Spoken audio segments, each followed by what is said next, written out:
What's up? I'm Logan Mills and welcome back to another Technique Tuesday.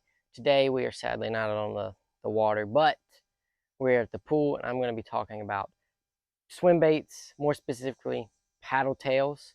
Um, this is just a mag draft. It's just what I had on there. I love paddle tails. They're something that I'm trying to get into and learn more about because I've never really been into swim baits.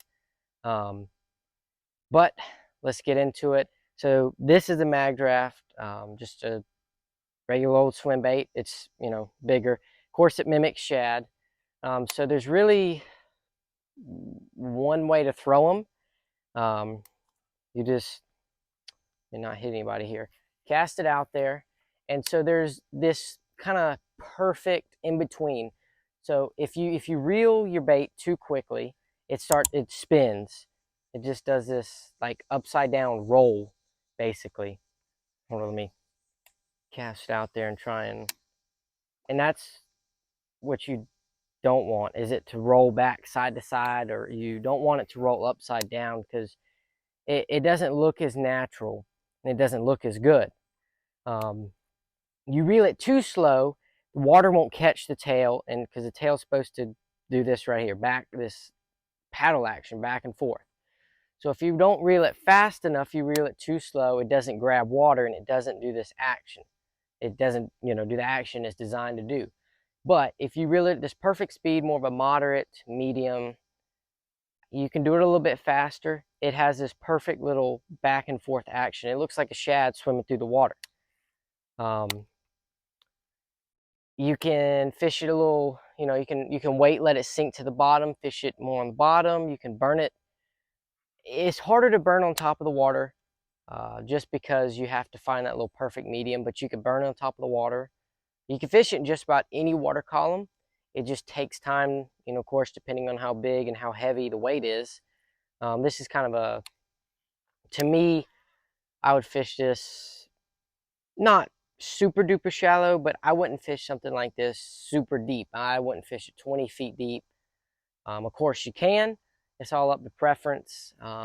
Baits like these too are good because you can get them in areas that you can't get a crankbait, under trees, because they have three types. They have line through, paddle, or line through, weedless, and then something like this. This is not weedless because the hook's not in the body of the bait. So a bait like this allows you to skip it better. I can skip on a spinning rod.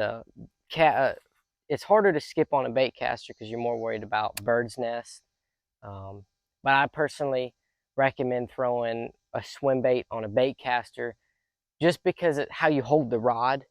But I'll talk more about that in Stay Hooked Thursday. But there's really not much else to work this bait. You throw it and reel it and there's this also, you can tell mostly. I fish my bait where I can see it in the water. Of course, if it's murkier, you can't do that. But with a bait like this, I don't know if you can tell, the end of my rod tip, almost kind of like a spinnerbait does. The rod tip moves kind of back and forth.